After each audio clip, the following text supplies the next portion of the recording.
नमस्कार दोस्तों, भक्ति सागर यूट्यूब चैनल पे आपका स्वागत करते हैं। यह श्रीमद् भागवत गीता है जो श्री कृष्ण के द्वारा अपने वाणी से अनमोल विचार दिया गया है। श्री कृष्ण को रणभूमि में दिए थे, कह रहे थे बल्कि धरती के प्रत्येक इंसान को सुनना चाहिए। वह किसी भी समुदाय, जाति, धर्म या किसी भी आयु का भी हो, उसे श्रीमद् भागवत के गीता श्री कृष्ण के अनमोल विचार को सुनना चाहिए और समझना चाहिए और पढ़ना चाहिए। वह अपने ज़िंदगी में सुख, शांति, धन, वैभव, अच्छी सेहत और सफलता को प्राप्त कर सके, अपने घर परिवार और रिश्ते आ रही कड़वाहट को दूर कर सके, रिश्ते में मधुरता और प्रेम का संचार कर सके। इसलिए मित्रों, श्रीमद् भागवत गीता में श्री कृष्ण जी के अनमोल विचार यह हैं। पढ़कर थोड़ा सा वीडियो में हम पूरा कोशिश समझाने कर रहे हैं।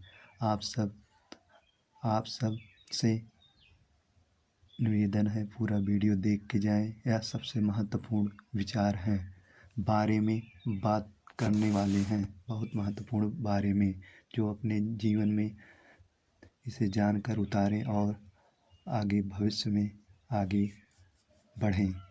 श्रीमद् भागवत मतलब श्री कृष्ण के अनमोल विचार भगवान श्री कृष्ण के स्वयं बताते हैं। एक रहस्यमय, बहुत रहस्यमय है और दिव्यगुप्त है, जो मनुष्य अपने जीवन में अपना है।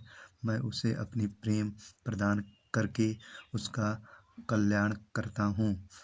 इसलिए श्रीमद् भागवत में श्री कृष्ण अनमोल विचार गीता को रहस्य मानकर अच्छी तरह समझें, इसे अपने जीवन में उतारने के लिए इसे बार बार सुनना और पढ़ना चाहिए प्रिय मित्रों। अतः आपसे अनुरोध है, इसे अपने जीवन में ज़रूर उतारना चाहिए। हर रोज़ सुबह जागते, शाम को सोते समय ज़रूर पढ़ना या सुनना चाहिए। ऐसा करने से आप देखेंगे धीरे धीरे आप पर भगवान श्री कृष्ण की कृपा दृष्टि बढ़ने लगेगी। आपका हर कार्य पूर्ण होगा। जीवन में धन, वैभव और प्रसन्नता का संचार होगा। आपके रिश्ते की मधुर होने लगेंगे।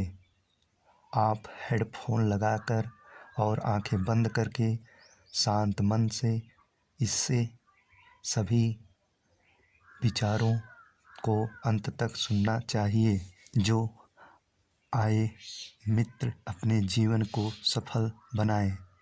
और श्रीमद् भागवत गीता के सबसे महत्वपूर्ण विचार, श्रीमद् भागवत गीता में श्री भगवान कृष्ण जी कहते हैं, हर इंसान को कर्म में विश्वास करना चाहिए। यह जगत ही कर्म लोक है, कर्म ही आपके हाथ में है, परिणाम नहीं। इसलिए कर्म पर ध्यान लगाएं। श्री कृष्ण बताते हैं कि हर वक्त अपने का मनाओ और इच्छाओं में डूबे मानो अपने इच्छाओं में डूबे रहते हैं, इंसान के सभी दुखों का कारण है। अगर वह इनसे मुक्त होकर अपना कर्तव्य निभाए तभी उसका जीवन खुशहाल हो जाएगा। विश्वास कीजिए कि तुम्हारे साथ जो हुआ है वो अच्छा हुआ है, जो हो रहा है वह भी अच्छा, और जो होगा वह भी अच्छा होगा। जीवन ना तो बीते हुए कल में ही और ना भविष्य में, बल्कि जीवन का आनंद तो बस आज को जीने में है। अगर कोई इंसान जो चलता है उसे विश्वास के साथ करता है, तो वह जो चाहे वह प्राप्त कर सकता है। सच्चा धर्म यह है कि बातों को इंसान अपने जीवन में किस तरह इस्तेमाल कर समझता है और दूसरों के लिए भी इस्तेमाल ना करे। श्री कृष्ण जी कहते हैं कि सभी से अच्छे से बात करिए और अनमोल वचन बोलिए और दूसरों की निंदा मत करिए। जो अपने हिस्से का काम किए बिना ही भोजन पाते हैं वह चोर हैं। यह जीवन कर्म प्रधान है। जो व्यक्ति कर्म करके परिश्रम करके अपने लिए कुछ अर्जित करता है वह वास्तविक रूप से फल का भागी है, अन्यथा वह चोर की भांति जिसे बैठे बिठाए सब मिल जाता है। आदमी या मनुष्य के लिए मन बंधन कारण है और मन मुक्ति का कारण भी। मन वास्तव की भावनाओं में लीन रहे तो बंधन का कारण है, और अगर मन वस्तुओं की भावनाओं से अलग रहे तो वह मुक्ति का कारण है। ऐसा कोई समय नहीं था जब मेरा अस्तित्व ना हो, ना तू ना ही इनमें से कोई राजा, और ऐसा ना ही कोई भविष्य है जहाँ हमें कोई रोक सके। प्रिय मित्रों, आत्मा कभी मरती है और ना ही जन्म लेती है। यह सिर्फ पुराने शरीर को छोड़कर नए शरीर का धारण करती हैं। प्रिय मित्रों, श्री कृष्ण जी आगे कहते हैं, जिस व्यक्ति का जैसा स्वभाव होता है ठीक वैसा ही उसका विश्वास भी होता है। जो लोग बुद्धिमान होते हैं उन्हें सिर्फ अपने ईश्वर पर भरोसा होता है। प्रिय मित्रों, श्री कृष्ण जी कहते हैं, जिस व्यक्ति को आपकी कदर नहीं उसके साथ खड़े रहने से अच्छा आप अकेले रहें। जिस व्यक्ति के पास आपके लिए मान सम्मान और कद्र ना हो उसके साथ रहना व्यर्थ है। वह सदैव आपके लिए शत्रुता का भाव रखते। ऐसे व्यक्ति के साथ रहने से उत्तम आप अकेले ही रहें। प्रिय मित्रों, श्री कृष्ण जी आगे कहते हैं, इनका 5वां वचन है, तुम क्या खो दिया जो रोते हो, तुम क्या लाए थे जो तुम खो दिया। तूने क्या पैदा किया जो कि नाश हो गया। तूने तो कुछ लेकर आए थे ना कुछ लेकर जाओगे। जो लिए यहीं से लिए, जो कुछ भी दिए यहीं से दिया, और जो लिया इसी ईश्वर से लिया, और जो दिया इसी ईश्वर को ही दिया। प्रिय मित्रों, श्री कृष्ण जी आगे कहते हैं, इस दुनिया में नरक जाने के 3 रास्ते होते हैं। पहला होता है वासना, दूसरा होता है लालच, तीसरा होता है क्रोध। तुम एक लेकर आए थे जो साथ लेकर जाओगे। जो लिए यहीं से लिए, और यहीं जो दिए वही दे दिए। खाली हाथ आए हो, खाली हाथ ही जाना पड़ेगा। श्री कृष्ण जी आगे कहते हैं, जन्म के समय में आप क्या लाए थे जो अब खो दिया। आपने क्या पैदा किया था जो नष्ट हो गया। जब आप पैदा हुए थे तब आप कुछ भी साथ नहीं लाए थे। आपके पास जो कुछ भी है आपकी इस धरती पर भगवान से ही प्राप्त हुआ है। आप इस धरती पर जो भी दोगे तुम भगवान को ही दोगे। हर कोई खाली हाथ इस दुनिया में आया है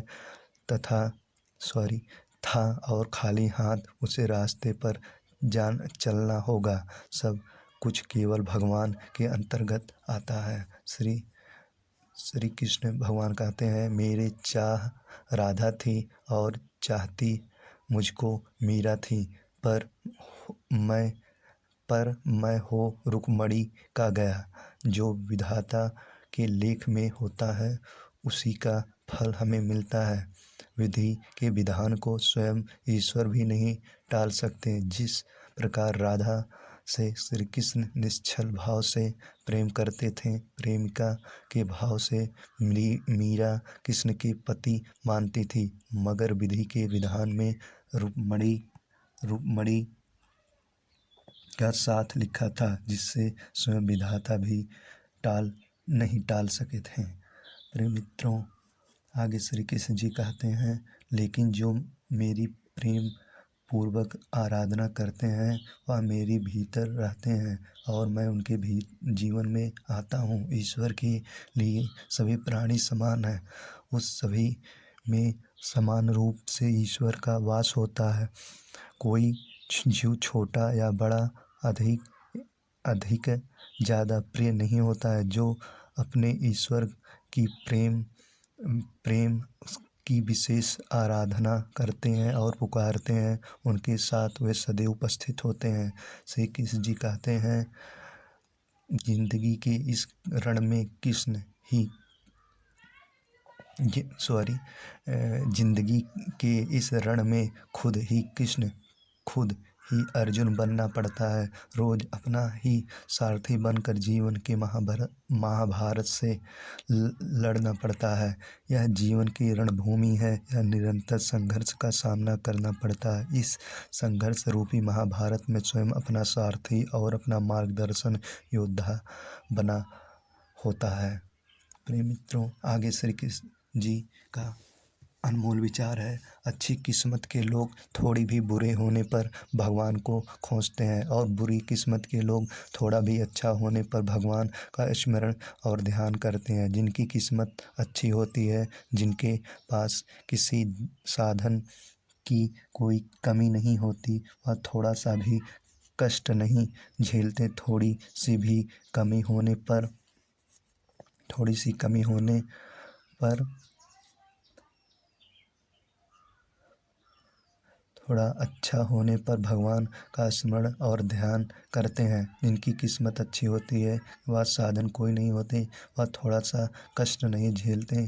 थोड़ी सी ही कमी होने पर भगवान को खोजते हैं। वही जिसके पास अभाव है, उसके पास साधन की कमी होती है। उनके पास थोड़ी सी बरकत हो या खुशी मिले, वह भगवान को ध्यान करते हैं। प्रिय मित्रों, आगे श्री कृष्ण जी कहते हैं, इस संसार में कुछ भी स्थिर नहीं है। प्रिय मित्रों, परिवर्तन ही संसार का नियम है। यदि जिस किसी ने कोई भी इंसान जन्म लिया है, उसका मृत्यु निश्चित है, इससे टाला नहीं जा सकता है।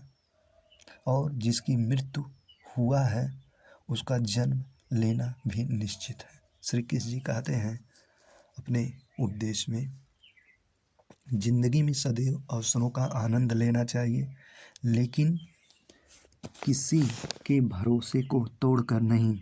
जिंदगी में भरोसा एक ऐसी चीज है जिसे प्राप्त करना वर्षों की मेहनत के समान है। फिर भी यह प्राप्त हो या नहीं, यह भाग्य पर निर्भर करता है। किंतु भरोसे को तोड़कर पुनः प्राप्त करना यह संभव नहीं है।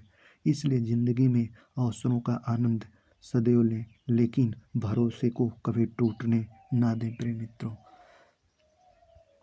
आगे उपदेश में श्री कृष्ण जी बताते हैं, दिव्यता केवल शक्तिशाली होने में नहीं, बल्कि वास्तविक दिव्यता दूसरों में शक्ति जागृत करने में है।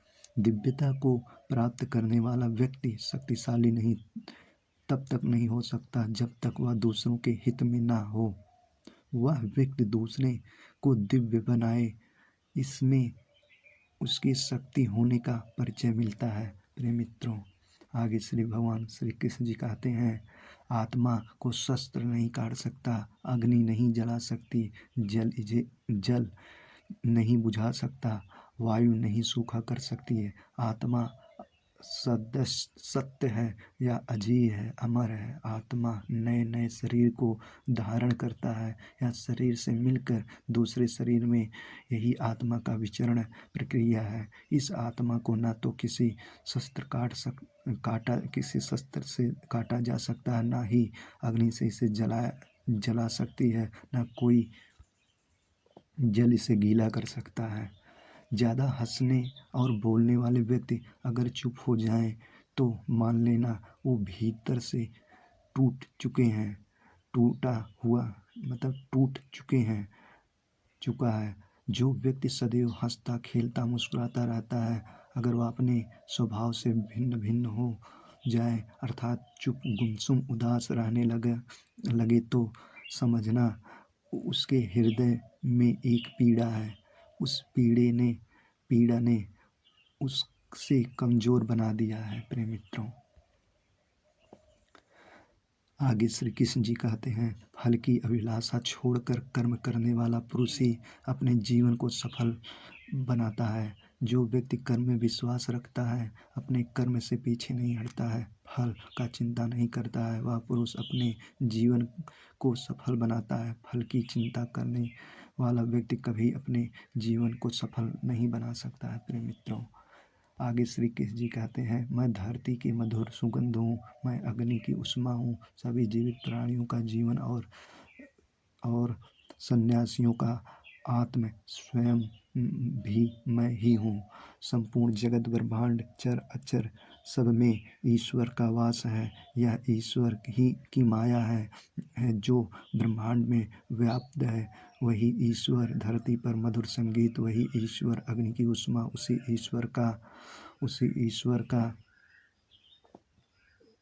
धरती पर सब जगह विद्यमान है। अगर श्री कृष्ण जी कहते हैं, अगर ईश्वर तुम्हें ज़्यादा प्रतीक्षा करवा रहे हैं तो हो सकता है जितना तुमने मांगा उससे ज़्यादा तुमको देने वाला हो। अगर किसी लक्ष्य या खुशी सफलता की प्राप्ति में लंबा समय लग रहा है, प्रतीक्षा की अवधि अधिक है, तो हो सकता है आपकी अपेक्षा से ज़्यादा आपको मिलने वाला है। आपने कर्म पर अडिग रहिए और विश्वास रखिए उस ईश्वर पर जो आपके कर्म की परीक्षा ले रहा है। प्रिय मित्रों, आगे श्री भगवान अगले अध्याय में कहते हैं, वह दिन मत देखना कान्हा कि हम खुद पर गुरूर हो जाएं। रखना अपने दिल में इस तरह कि जीवन सफल हो जाए। जो कृष्ण का दास हो जाता है वह अपने आराध्य से ऐसे दिन ना देखने की कामना करता है जिससे उसमें कभी गुरूर आ जाए। वह तो अपने कृष्ण का सेवक बनकर ही जीवन सफल बनाना चाहता है। प्रिय मित्रों, आगे श्री कृष्ण जी का अर्जुन को बताते हैं, श्री कृष्ण जी को उपदेश देते हैं, ओ जो सभी इच्छा त्याग देता है, मैं और मेरा लालसा तथा भावना से मुक्त हो जाता है, उसे शांति प्राप्त हो जाती है। जिस व्यक्ति में अहंकार, मैं और मेरा का भाव समाप्त हो जाता है, कुछ पाने की लालसा नहीं होती, वह परम शक्ति को प्राप्त करता है, उसे भगवान ईश्वर की शरण प्राप्त होती है। अंत समय में वह उस परम पद को प्राप्त होता है जो देवताओं के लिए दुर्लभ है।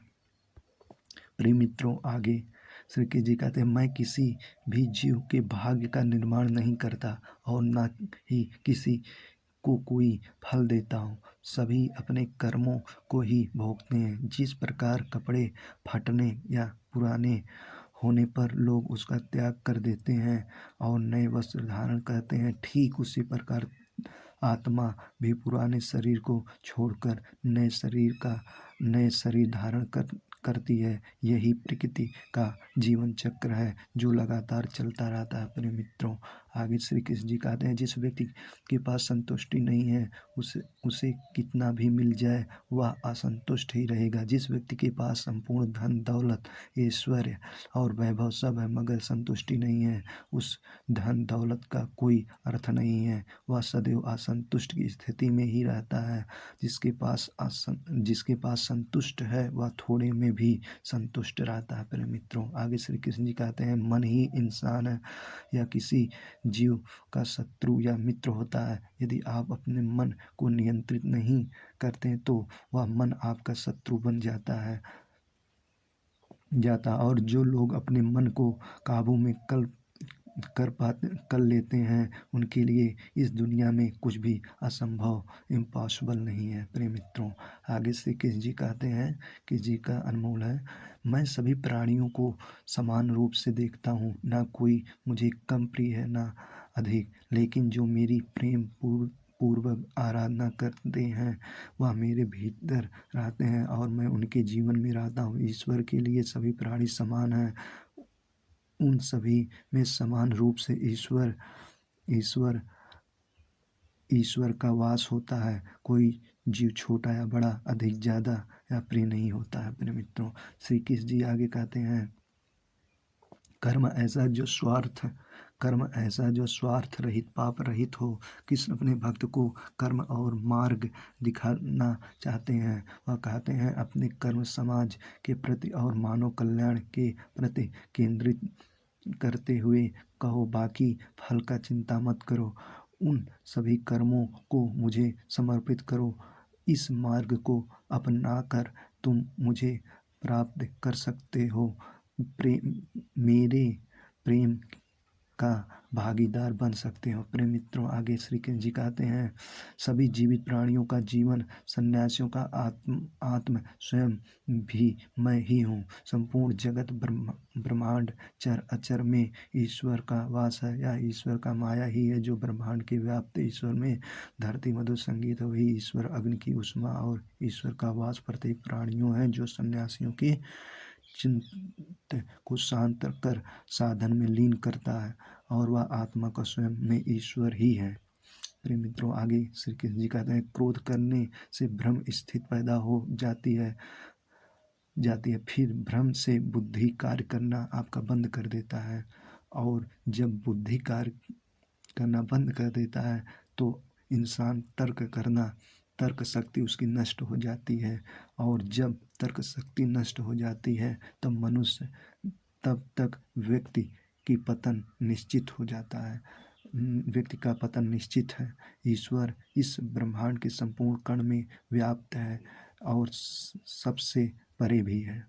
श्री कृष्ण जी आगे कहते हैं, अपनी इच्छा शक्ति के माध्यम से अपने आप को नई आकृति प्रदान करें। कभी भी स्वयं को अपन आत्म इच्छा से अपमानित न करें।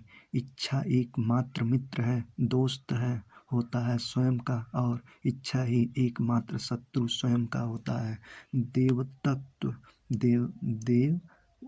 देवतत्व की परम व्यक्तित्व कहलाता है। यह सिर्फ वासना ही है। अर्जुन, जिसका जन्म चीज़ों को जुनून के साथ संपर्क होने के लिए हुआ है, बाद में वह क्रोध में तब्दील हो जाता है, और जो सभी इस दुनिया में भक्षण पापी दुश्मन हैं। प्रिय मित्रों, वो श्री कृष्ण कहते हैं, जो हुआ अच्छा हुआ, जो होगा वो अच्छा होगा। स्वयं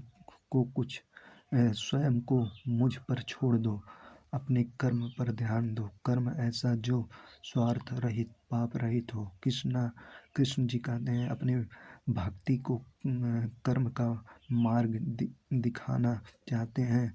वह कहते हैं, अपने कर्म समाज के प्रति, मानव कल्याण के प्रति केंद्रित करते हुए करो, बाकी फल की चिंता मत करो।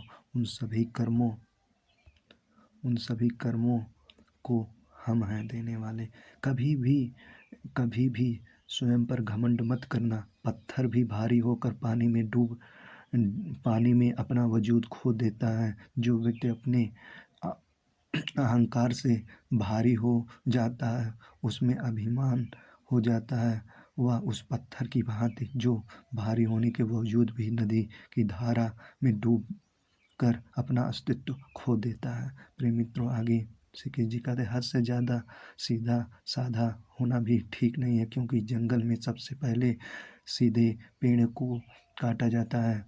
इस जीवन में अधिक सीधा होना, सरल होना भी अनुचित है। जो सरल और सीधे स्वभाव का होते हैं वो लोग उनका अनायास फायदा उठाते हैं। प्रिय मित्रों, श्री कृष्ण जी कहते हैं, किसी जीव को कष्ट देकर तुम मुझे खुश कैसे देख सकते हो।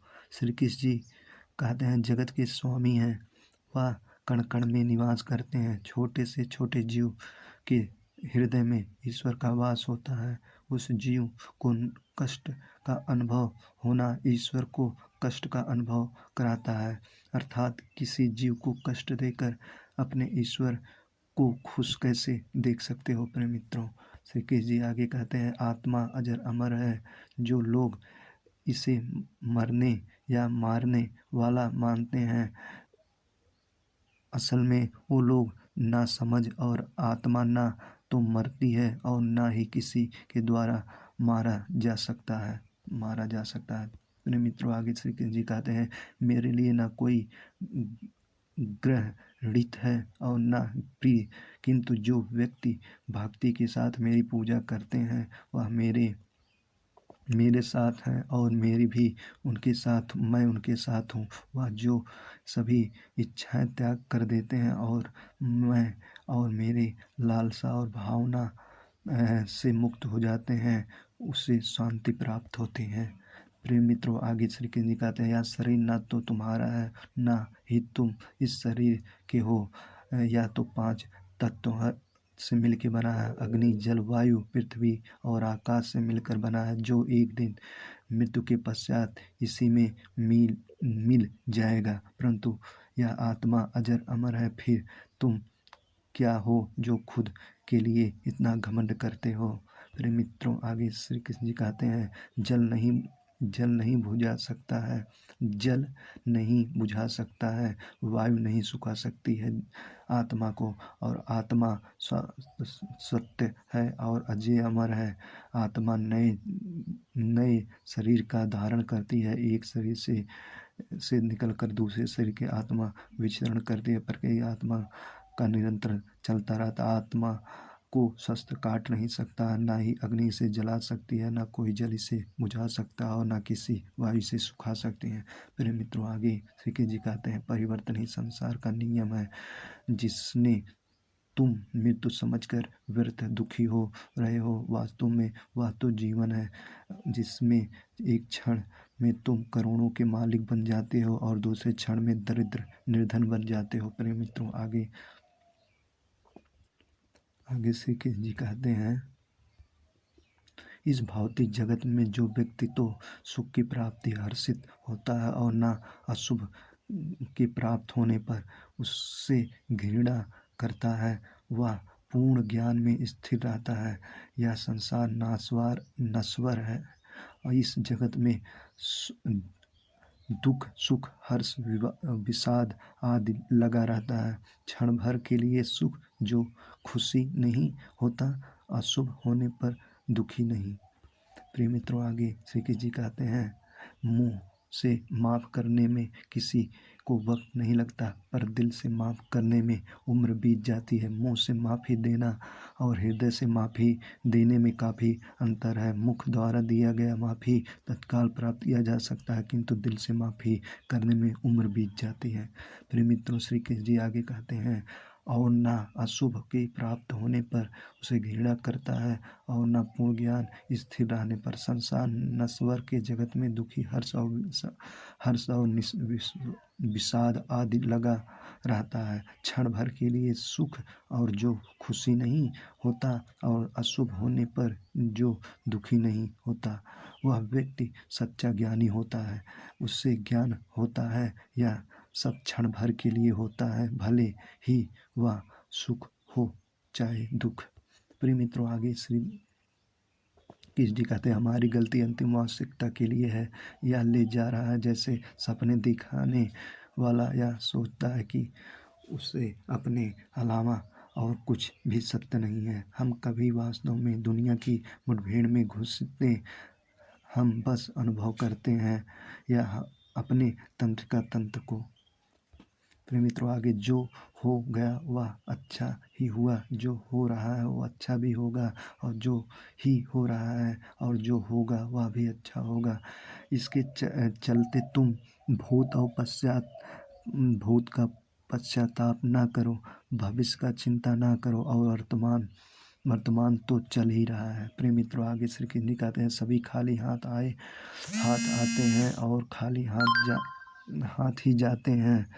क्यों? व्यर्थ का चिंता कर रहे हो। आज तुम्हारा है, कल किसी और का था और कल फिर किसी और का हो जाएगा। क्यों इसे अपना समझकर मगन हो रहे हो, यही तुम्हारी दुखों का कारण है, मूल कारण है। प्रिय मित्रों, आगे श्री कृष्ण जी कहते हैं, क्योंकि भौतिक से श्री कृष्ण के आध्यात्मिक बातों को समझ नहीं पाते हैं और उन्हें सलाह दी जाती है कि वे शारीरिक बातों पर अपना ध्यान केंद्रित करें और देखने की कोशिश करें कि कैसे कृष्ण जी अपने शारीरिक अभ्यावेदन से प्रकट होते हैं। प्रिय मित्रों, आगे श्री कृष्ण जी कहते हैं, अपने पर विशेष ध्यान रखिए और किसी को आप सुख नहीं दे सकते तो उसको दुख मत दीजिए। आपसे रिक्वेस्ट है, आप नए हैं तो चैनल को सब्सक्राइब, लाइक और शेयर करना ना भूलें। कोई गलती हुआ हो, त्रुटि हुई हो तो कमेंट बॉक्स में बताइएगा। धन्यवाद वीडियो देखने के लिए। Good night.